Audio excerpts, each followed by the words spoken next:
샬롬, 여러분 반갑습니다. 오늘 기독교 강요 시간에는 천사와 마귀에 대해서 살펴보도록 하겠습니다.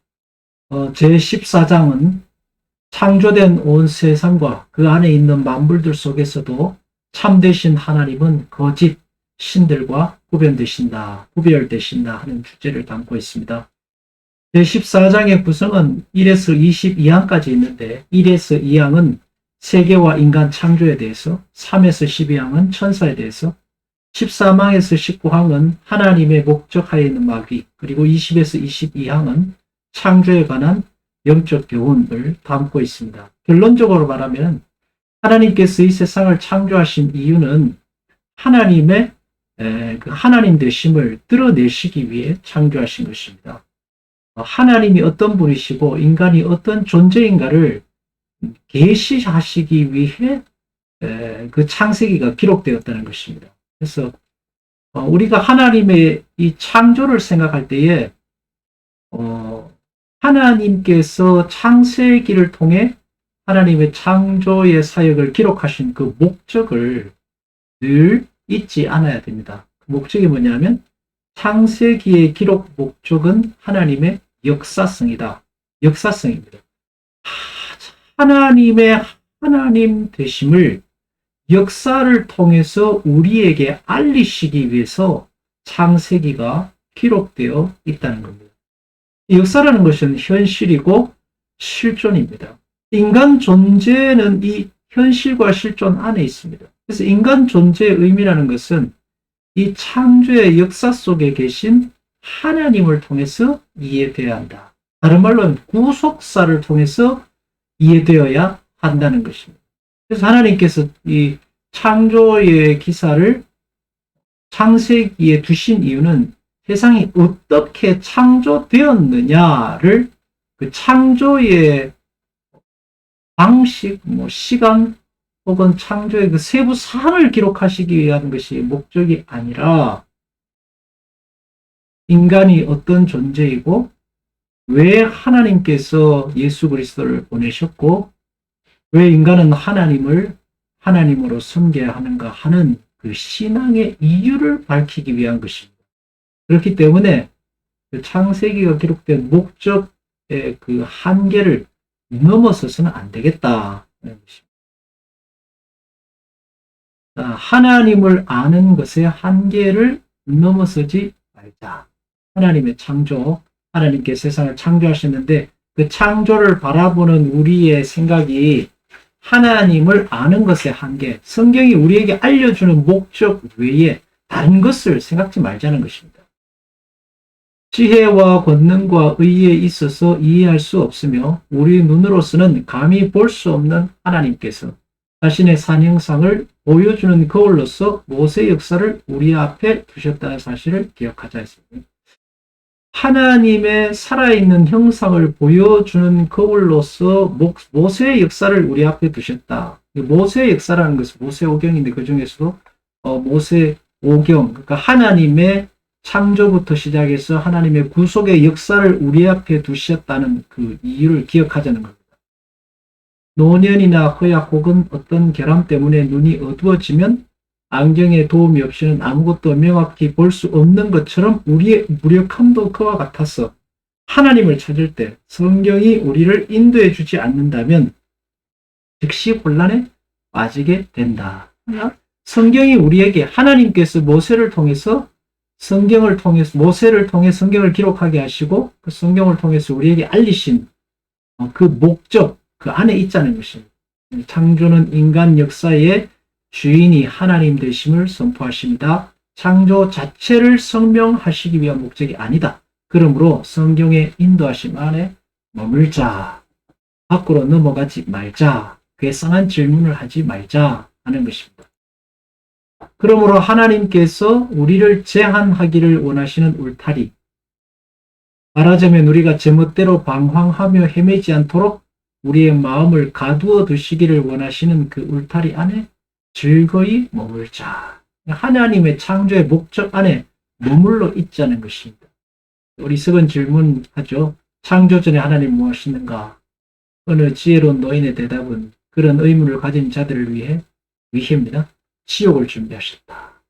그런 쓸데없는 질문 하지 말고 하나님의 창조의 목적을 따라서 사는 일, 어떻게 하나님 창조의 목적 따라 살까? 이런 걸 질문하자는 것입니다. 두 번째, 6일간의 이항입니다. 6일간의 사역은 인간에 대한 하나님의 선하심을 보여준다. 하나님께서 이제 창조하실 때 6일간에 창조하셨다는 것 있습니다. 근데 그 6일간의 창조는 그 과학적인 6일을 증명하기 위할 게 아닙니다. 하나님이 어떻게 6일 동안 아니고 하나님께서 그 시간 동안 얼마나 인간을 위한, 얼마나 인간을 사랑하시고 아끼셨는가 하시는 선하심, 하나님의 인간을 향한 사랑을 그 6일 동안에 담아 놓으셨는가, 하나님의 선하시고 세미하신 인간을 향한 배려, 인간을 사랑하셔서 창조하신 하나님의 완전성, 이런 걸 보여주는 겁니다.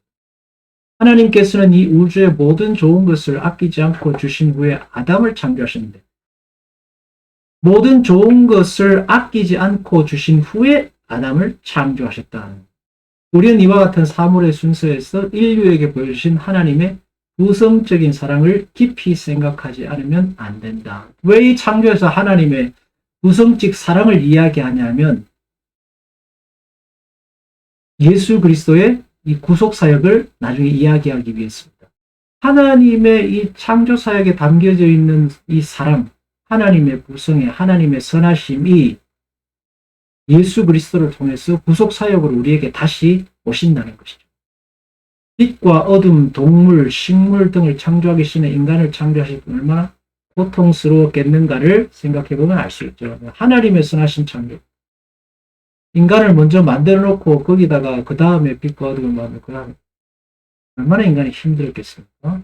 인간은 그러한 하나님의 선하심과 반대로 가는 존재로서 구속사적 역사의 시작이 창세기에 기록됩니다. 그러니까 하나님의 선하심, 얼마나 하나님께서 선하시게 인간을 만들었는데 반면에 인간은 반대로 갔죠. 그래서 구속사적 시작, 창세기에 기록되는 것입니다. 모세는 하나님의 본질뿐만 아니라 그의 영원하신 지혜와 영에 대해서도 말했으며 또한 모세가 이를 말한 것은 분명한 형상으로 자신을 인식시키기를 원하셨던 하나님 이외에는 어떤 다른 신도 상상해서는 안 된다는 것을 가르치기 위함이었다는 사실에 대해 말했으므로 이를 생략하죠. 다 무슨 말이냐면 예수 그리스도 구속 사역을 통해서 우리에게 역사하시는 그 알려지시는 하나님, 계시되신 하나님 외에 다른 신은 없다는 것입니다. 성경이 증거하시는 자존하시는 유일하신 하나님만이 삼위일체 하나님만이 참 하나님이시고 그분이 역사의 주인이시다 하는 사실을 모세오경이 우리에게 알려주는 것입니다. 하나님을 이해할 때 역사를 통해서 이해해야 됩니다. 굉장히 중요한 사실. 하나님이 무슨 물은 H2O H2O고 또 CO2고 이런 식으로 이렇게 화학적으로 분석을 해서 세밀하게 나누어서 알 수 있는 분이 아니고 하나님은 역사, 예수 그리스도를 보내시고 인간을 창조하시고 예수 그리스도를 보내시는 그 하나님의 이 긴 구속의 사역의 역사를 통해서만 이해되어야 하는 분이다. 이런 것을 알고 있습니다. 사변적으로 하나님을 이해하려면 안 되는 거죠. 천사에 대한 부분은 사망부터 천사에 대한 부분. 하나님은 만유해 주시다는 것은 천사가 피조물이다 하는 것을 알고 있습니다. 그가 천사를 하나님의 봉사자로 소개했을 때 저들이 수고와 직분을 바쳐 봉사해야 할 분이 바로 저들의 창조주이시라는 것을 결론 지을 수 있다. 그러므로 알아서 유익하지 않은 것들에 대한 기꺼이 단념하는 것이 또한 우리의 의무다.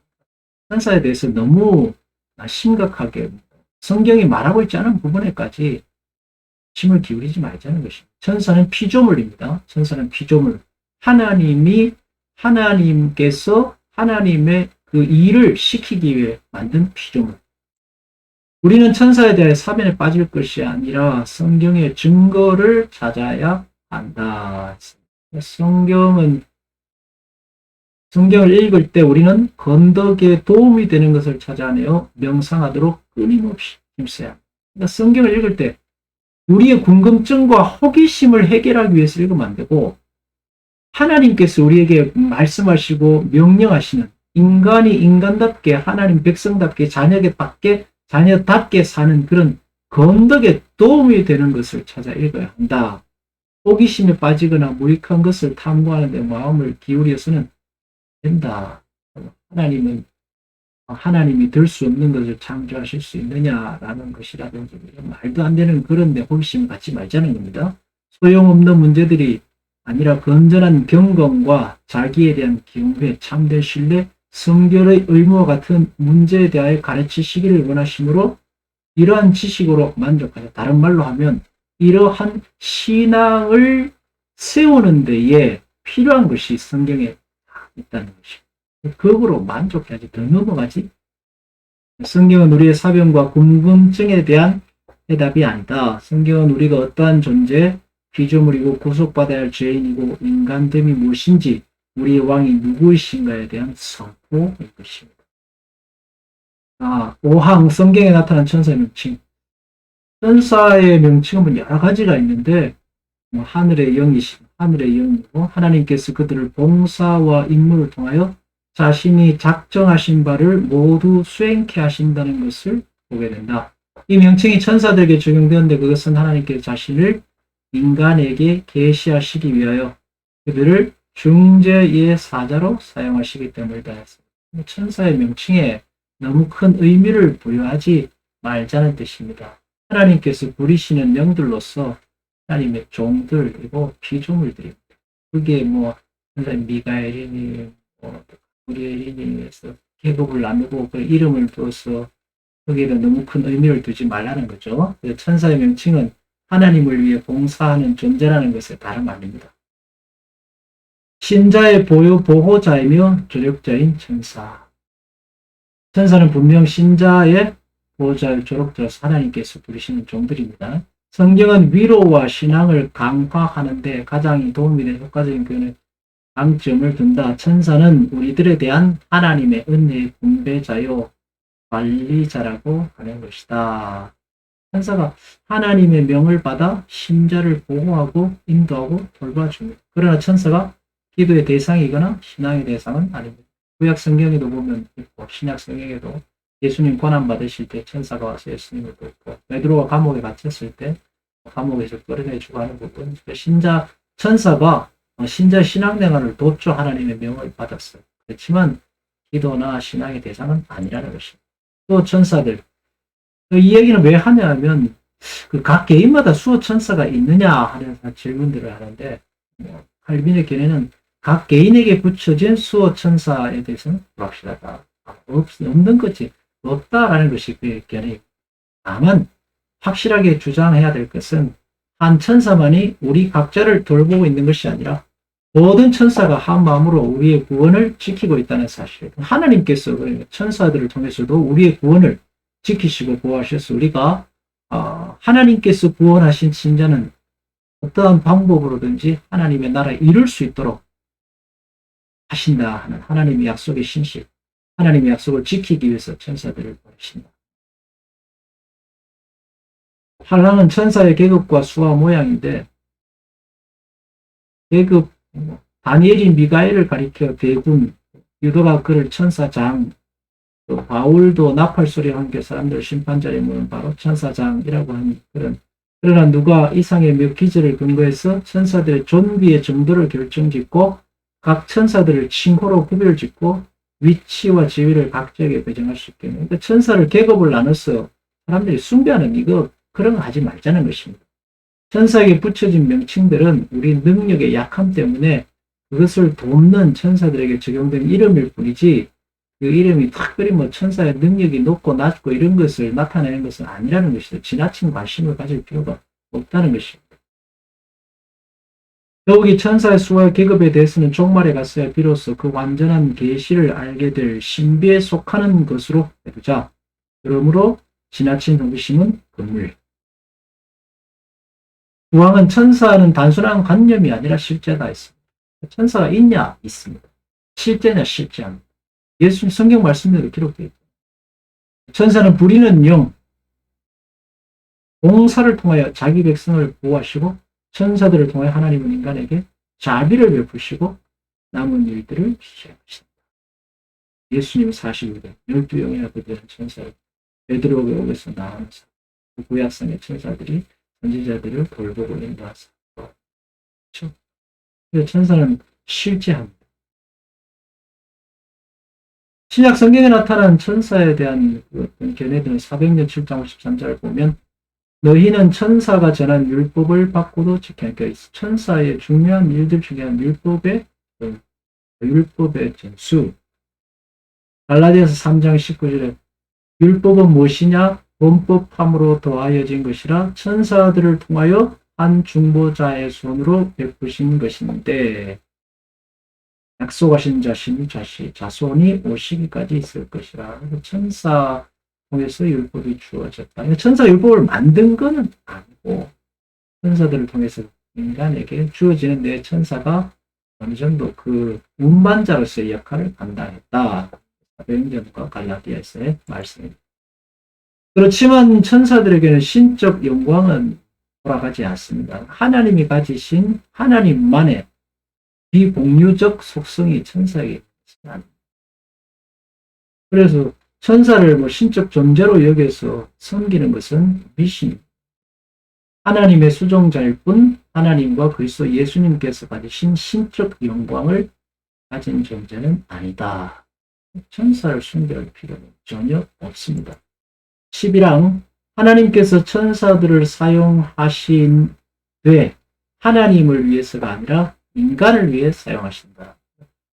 이거는 하나님이 부족하셔서 천사들을 만드신 게 아니라 인간 편에서 인간을 유익되게 하기 위해서 천사들을 만드셨다. 창조하시고 사용하신다 하는 겁니다. 천사들 없이는 아무것도 하실 수 없는 것처럼 생각해서는 안 된다. 하나님께서는 자신이 원하실 때에는 언제든지 천사들을 그대로 두고 자신의 의지만으로 자신의 일을 수행하시는 것이다.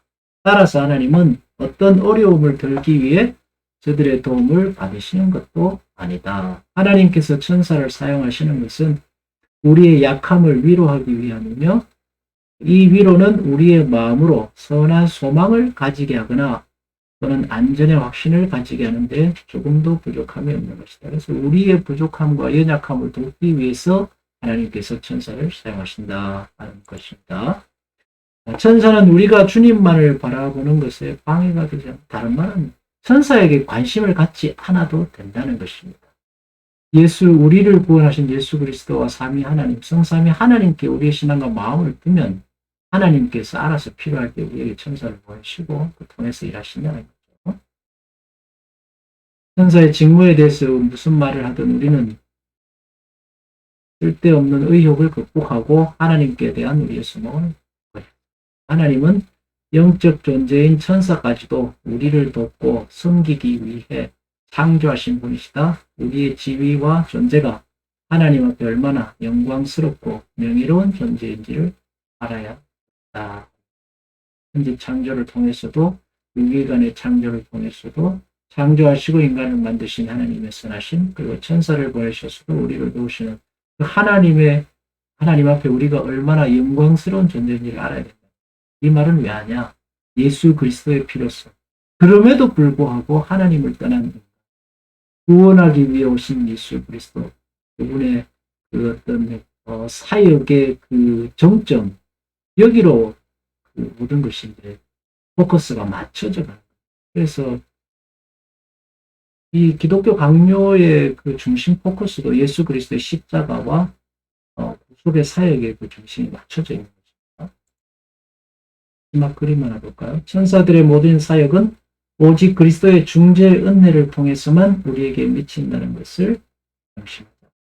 사역 활동도 예수 그리스도의 구속의 은혜 아래에 있다. 기도하겠습니다.